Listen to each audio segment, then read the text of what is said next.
میرے نبی کریم علیہ السلام نے فرمایا جب تم نیکی کا حکم دینا اور برائی سے منع کرنا چھوڑ دو گے پھر اللہ تم پر ظالم حکمران مسلط کرے گا. اور اگلے لفظ اس سے بھی زیادہ سخت ہیں. محبوب فرمانے لگے پھر تمہاری نیک لوگ دعائیں بھی کریں گے تو اللہ وقتی طور پر ان کی دعاؤں کو بھی قبول نہیں فرمائے گا. اس لیے کہ تم لوگوں نے نیکی کا حکم دینا اور بھلائی سے روکنا چھوڑ دیا. عزیزو یاد رکھو جب گناہ عام ہوتے تو پھر حالات بدلتے اور لوگوں کو سزا ملتی ہے ان کے گناہوں کی. بلکہ یہاں تک لکھا ہے کہ نیت خراب ہو تو سزا شروع ہو جاتی. کیا خراب ہو؟ بولیے گا. نیت بھی خراب ہو تو سزا. حضرت رومی کہتے ہیں کہ ایک بادشاہ کو پتہ چل گیا کہ ایک آدمی نے بڑا اچھا باغ لگایا ہے, خوبصورت باغ ہے, مالٹے کا کنوں کا باغ, بڑا پیارا.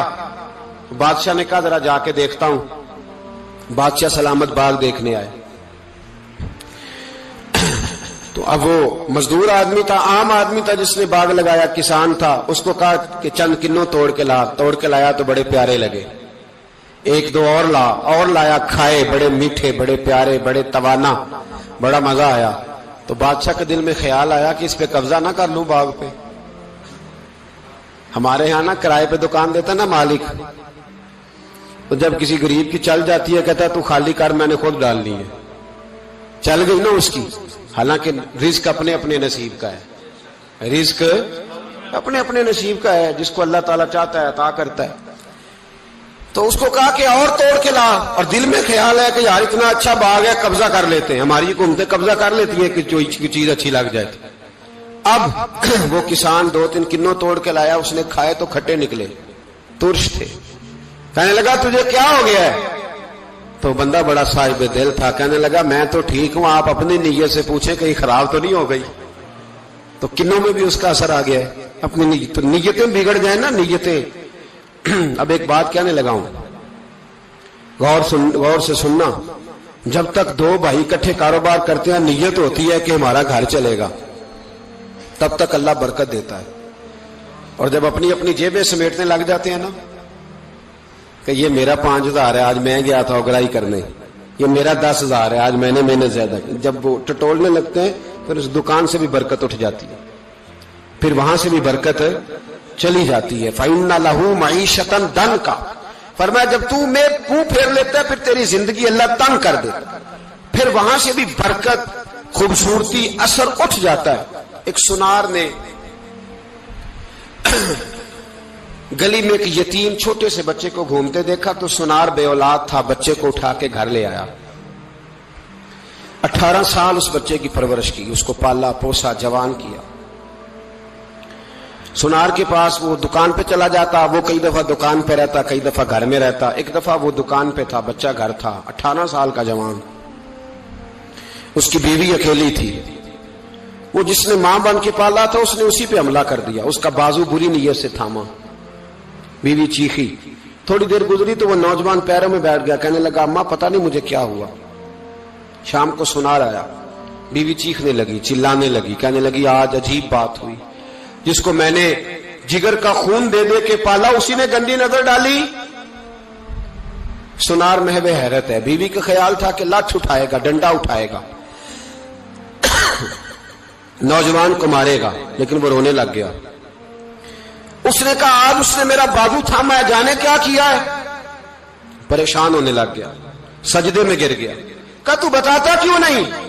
تو وہ سنار کہنے لگا اس کی غلطی نہیں, 18 سال کے بعد آج مجھ پر بھی شیطان سوار ہوا تھا. ایک عورت آئی تھی, وہ اپنے بازوؤں میں چوڑیاں پہننا چاہتی تھی تو میں نے بھی گندی نظر سے ہاتھ ڈالا تھا. رب کریم نے مجھے فوراً اس کی سزا دی. جن کے گھروں میں بیٹیاں ہوتی ہیں ان کی نظریں گندی نہیں ہوتی. جو بیٹیوں کے باپ ہوتے ہیں, جو بہنوں کے بھائی ہوتے ہیں, ان کی نظریں گندی. اور اگر تو ٹیلی فون کرتا ہے, تو کسی عورت کے ساتھ تعلق رکھتا ہے تو یہ بات لکھ لے, امام فخر الدین رازی 1, علامہ اسماعیل حقی 2, ملا جلال الدین رومی 3, امام خازن 4, امام جلال الدین سیوطی 5 حدیث کے استاد اور محدث لکھتے ہیں کہ اگر تو کسی پر گندی نظر ڈالے گا تو تیرا گھر بچ سکتا یاد رکھ نہیں بچے گا، اس لیے کہ تیری نظر کسی کی بیٹی کو بیٹی سمجھ تاکہ تیری بچی کا پردہ قائم رہے، کسی کی بہن کو یہ کیا بات ہوئی کہ تو جتنا مرضی گند معاشرے میں پھیلاتا رہے تیرا گھر بچا رہے، یہ کیسے ہو سکتا ہے؟ فَإِنَّ لَهُ مَعِيشَةً ضَنْكَ، اللہ فرماتے ہیں زندگی تنگ ہو جائے گی تیرے لیے مشکل، تو ڈھونڈتا پھرے گا کہ میں مرنے کو جگہ تلاش کروں۔ سچی توبہ کرے، کھری توبہ کرے، یہ گناہ انسان کو مجبور کر دیتے ہیں۔ حضرت عبداللہ بن مبارک رحمت اللہ تعالی علیہ، ان کے سینکڑوں شاگرد تھے، ایک شاگرد کے انتقال کا وقت آیا تو گھر گئے ملنے، آپ کہتے ہیں میں نے زور لگا لیا پر اس کی زبان پر کلمہ جاری نہیں ہوا، میں اسے کہتا کلمہ پڑھ پر اس کی زبان پر جاری، اللہ اکبر، بہت بڑی نعمت ہے، دعا فرمائیں اللہ ایمان کی موت عطا فرمائے، ایمان کی موت دے اللہ کریم، ایمان کی موت دے۔ ایسے بھی لوگ دیکھے ہیں، مسجد نبوی ہے، رسول اللہ کا شہر ہے، سر سجدے میں ہے، روح پرواز کر گئی، روح پر کتنا نصیبوں والا ہے، کتنا نصیبوں والا ہے کہ مسجد نبوی میں سر سجدے میں رکھا ہے اور اللہ تبارک و تعالیٰ نے محبوب کے قدموں میں موت عطا فرمائی۔ تو حضرت عبداللہ بن مبارک کہتے ہیں میں نے اس کو کہا کلمہ پڑھ تو اس کی زبان پہ جاری نہیں ہوتا، میں بار بار کہتا تو وہ منت کرتا، کہتا حضور میں کوشش کرتا ہوں جاری نہیں ہوتا۔ فرماتے میں پریشان ہو کے اٹھا، ابھی میں دروازے پہ پہنچا تھا اس نے چیخ ماری اور روح پرواز کر گئی، بچے رونے لگے، بیوی رونے لگی، تو میں نے اس کی بیوی سے کہا کہ یہ جرم کیا کرتا تھا، اتنا بڑا پاپی پہ کلمہ جاری نہیں ہوا۔ اس کی زوجہ کہنے لگی حضرت جی دو گناہ تھے اس کے، ایک تو یہ شراب کا عادی تھا، روکتی تھی باز نہیں آتا تھا، اور دوسری بات یہ کہ یہ اپنی اماں کا نافرمان تھا، وہ دو گلیاں چھوڑ کے رہتی ہے، یہ کبھی ملنے نہیں گیا تھا، اس بوڑھی کا کلیجہ اس کی طرف سے بڑی تکلیف میں تھا۔ تو حضرت عبداللہ بن مبارک کہنے لگے جا تو بھی دعا کر، اس کی ماں کو بھی کہہ دعا کرے کہ یہاں تو یہ کلمہ نہیں اسے نصیب ہوا، اللہ کرے اللہ آخرت کی منزلیں اس کی بہتر فرما دے۔ میرے بھائی ایسے گناہ، حضرت مالک بن دینار نے توبہ کی، توبہ کی انہوں نے، کس طرح؟ فرماتے میں نشے کا عادی تھا، کسی نے مجھے کہا کہ بطور دوائی شراب پی لو تو میں نے پی لی، نشے کا عادی تھا، شراب پیتا تھا، اللہ تعالیٰ نے بڑی منتوں اور کوششوں کے بعد، منتوں کے بعد ایک بیٹی عطا فرمائی، وہ بھی 2.5-3 سال کی ہوئی تو پردہ کر گئی۔ کہتے میں اس کی قبر پہ بیٹھ کے گھنٹوں روتا، شراب کا عادی تھا۔ ایک دن سویا تو خواب دیکھتا ہوں کہ میرے پیچھے ایک بڑا سانپ لگ گیا ہے، اور سانپ جب منہ کھولتا ہے تو انگارہ نکلتا ہے، میں پھر دعا کرتا ہوں اللہ ہمیں معاف فرمائے، اللہ ہم سے درگزر۔ میں کچھ قبرستانوں میں جاتا ہوں تو میں وہاں میں سانپ بچھو پھرتے ہوئے دیکھتا ہوں، اور ڈر آتا ہے کہ ہم یہاں آنے والے ہیں، یہ لوگ کہہ رہے ہیں کہ تمہاری تیاری ہے، کسی وقت بھی اعلان ہو جائے گا کہ چلو بھائی چلو فلاں صاحب کا جنازہ ہے، اٹھو، لوگ کہتے ہیں جلدی کرو، اور ایک کونے میں ایک شخص یہ بھی کہتا ہے کہ دیگ بھی رکھ لو مہمان بڑے جمع ہو گئے، اور ایک کونے میں لوگ یہ بھی کہتے ہیں کہ برف ٹھنڈی لے آؤ، لوگوں نے پانی بھی پینا۔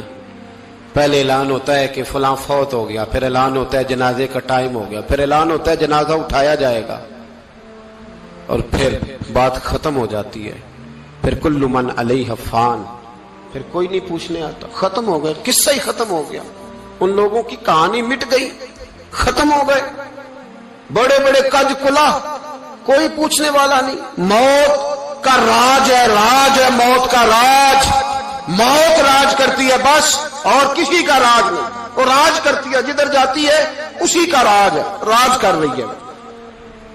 تو حضرت مالک بن دینار کہتے قبرستان میں نے دیکھا، میں خواب دیکھتا ہوں بڑا اژدہا، اس کے منہ کے اندر آگ میرا پیچھا کر رہا ہے، کہتے میں خواب دیکھ رہا ہوں، میں دوڑا، لیکن وہ اژدہا جب میں دوڑا تو میرے آگے آ کے کھڑا ہو گیا، میں مشرق کو دوڑا تو وہاں بھی آ گیا، مغرب کو دوڑا تو وہاں بھی آ گیا۔ جناب مالک بن دینار کہتے ہیں ایک بوڑھا شخص کمزور مجھے بچانے آیا، پر اس اژدہا نے پھونک ماری تو وہ بوڑھا آدمی دور جا گرا۔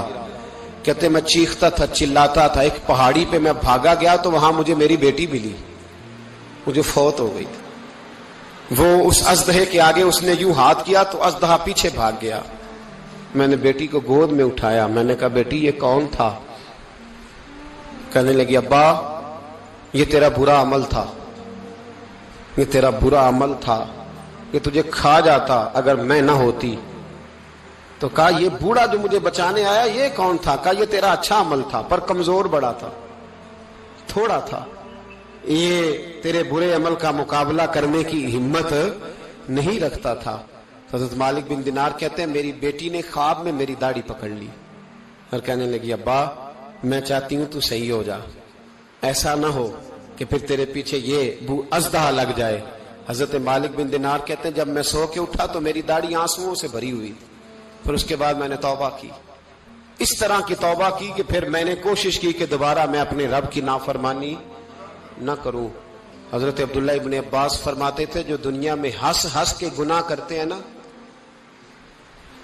ہنس ہنس کے جھوٹ ہنس ہنس کے بولتے، ہنس ہنس کے لوگوں کی غیبت کرتے، فرمایا یہ جو تمہیں ہنس ہنس کے گناہ کرتے نظر آتے ہیں ان کا رونا قیامت میں دیکھا نہیں جائے گا، ان کے آنسو قیامت میں دیکھے نہیں جائے، جو ہنس ہنس کے گناہ کرتے یہ روئیں گے۔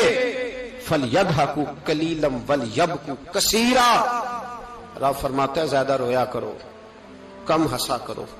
نبی پاک علیہ السلام روتے تو صحابہ کہتے حضور آپ اتنا کیوں روتے ہیں؟ تو محبوب فرماتے جو میں جانتا ہوں وہ تم نہیں جانتے۔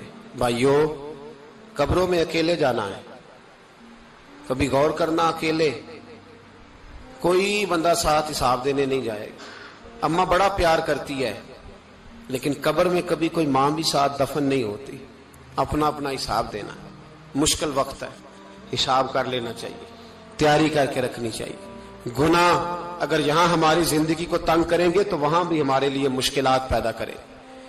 نبی کریم علیہ السلام نے فرمایا ہے کہ اللہ بڑا مہربان ہے، اللہ بڑا کریم ہے، اللہ بڑا ستار ہے، اور یاد رکھو جب کوئی اس کی ریٹ کو چیلنج کرے، جب کوئی اس کے قانون کو توڑے، جب کوئی اللہ کی اعلانیہ نافرمانی کرے، پھر رب کریم کی غیرت کو، اس کے عدل کو جوش آتا ہے، توبہ کرے سچی، مسجد کی حاضری دے پابندی کے ساتھ۔ میری آپ سے ہمیشہ یہ گزارش رہتی ہے کہ مسجد کی حاضری پابندی سے دے۔ میں اپیل کرتا ہوں داڑھی رکھ لیں، یہ میرے نبی کا طریقہ ہے صلی اللہ تعالی علیہ۔ واپس آ جائیں، ہماری بقا نہ ہمارے دین میں ہے، کوئی نہیں ہمیں رکھے گا، کوئی نہیں رکھے گا، کوئی نہیں۔ میرا ایک دوست رات بتا رہا تھا کہ سعودی عرب میں ایک شخص نے 30 سال محنت کی، تو جب وہ مرا ہے وہیں اس کے گھر میں فون کیا تو اس کے گھر والوں نے کہا جناب آپ کو مشکل ہوگی ڈیڈ باڈی بھیجنے میں، وہیں دفن کر دیں، ہاں اگر اس کا کوئی پیسہ ہے تو وہ ذرا اکاؤنٹ میں بھیج دیں، بچیوں کو ضرورت ہے۔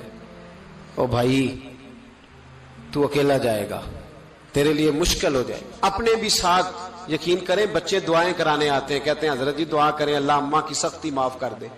اس کا مطلب کیا ہے کہ اماں اب جائے، اب ہمارا نمبر آئے۔ بچے تو انتظار کر رہے ہیں کہ ابا جائے اور گدی پہ ہمارا نمبر آئے۔ تیاری ہے، اکیلے جانا ہے، اکیلے سخت سا مرحلہ ہے، اکیلے سارا کچھ فیس کرنا۔ آج توبہ کریں، وہاں کے کیڑے یہاں رہ کے مارے، اپنے ساتھ ظلم نہ کریں۔ ہم اس قابل نہیں کہ وہاں جا کے مقابلہ کر سکیں، بچیں، اپنے آپ کو محفوظ کریں، بچائیں، حساب اپنا اپنا دینا ہے۔ کسی باپ نے اگر اپنے بچوں کو حرام کھلایا تو بچے تو نہیں کہہ رہے تھے نا کہ حرام لے کے آ، تو باپ نے حساب دینا، والد نے۔ لہذا مہربانی فرمائیں، اپنے اوپر رحم کھائیں، اپنے آپ کو سنواریں۔ آج جمعۃ الوداع ہے، توبہ کریں، اللہ کے نیک بندوں کی صحبت میں بیٹھا کریں، اچھی باتیں سنا کریں تاکہ دل نرم رہے۔ ان جگہوں سے بچیں جو گناہ کی طرف لے کے جاتی، ظلم سے، زیادتی سے، جبر سے بچیں۔ اپنے آپ کو اپنے رب کریم کی بارگاہ میں جھکا دیں۔ ہمارا کہیں اور گزارا نہیں، کوئی نہیں ہمیں پوچھے گا۔ اقبال رو پڑے آخری عمر میں، رو پڑے اور اللہ کی بارگاہ میں عرض کرنے لگے نہ جہاں میں کہیں بھی امان ملی، جو امان ملی تو کہاں ملی، میرے جرم خانہ خراب، تیرے عفو بندہ نواز میں، پناہ صرف اللہ رسول کی بارگاہ میں، باقی کوئی پناہ دینے کو تیار نہیں ہے۔ دعا کرتا ہوں اللہ کی بارگاہ میں اللہ ہمیں سچی توبہ کی توفیق عطا فرمائے۔ آخر دعوانا ان الحمدللہ۔